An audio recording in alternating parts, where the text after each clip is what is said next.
just want to have a rant, a little Sunday evening rant at the WrestleMania card. I know we're a positive channel on Sam's on Wrestling, but I want to have a little rant at it. I don't particularly like the card, not because of who's on it and whatever. I don't mind that. My views on pay-per-view cards, PLE cards, is it is a privilege to be on it. So I actually didn't mind Triple H making them like 5 match cards. I do think that's too small. I think 6 to 7 is a good number, but I'm okay with that. And I was happy with them making Raw and SmackDown really important around it. And I do believe the best stories, the most exciting stories, or the biggest money matches should go on a pay-per-view card. And by the way, that can still be undercard matches. So when people were complaining, going, the tag teams have not been on pay-per-view since WrestleMania, and the first one was at the Royal Rumble, I was like, yeah, but none of them have had any stories. That's a different problem. Book some stories. But if there's none of the matches are good enough and other stories, don't put them on the pay-per-view. I'm okay with that. However, we're going into WrestleMania, and first of all, you've got 2 matches that have had little to no build or connection. You've got Rey Mysterio and Chad Gable's Grand Americano. How is that a WrestleMania match? They barely interacted. Rey Mysterio was beaten up by the New Day. I thought we were going to have Rey Mysterio versus the New Day. I thought that was going to be more likely it. So they've had a meh.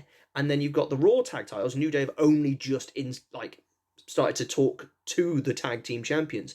And yet on SmackDown, the SmackDown tag titles have had months of build, specifically since the Royal Rumble when the Street Profits returned. So they've had 3.5 months of build, and they don't get on the WrestleMania card, and that's the match I want to see.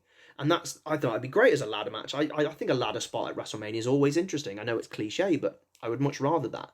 But even more annoying, you've got the Women's Intercontinental and the Women's United States, something you've brought that brand new, December of 2024 and January of 2025. So when my WrestleMania predictions videos, you'll see a lot of the predictions we've done, if you go deep into the archives, I predicted both matches on the card because these are new titles. I thought they would make them a spectacle, and neither match is going to be on the card.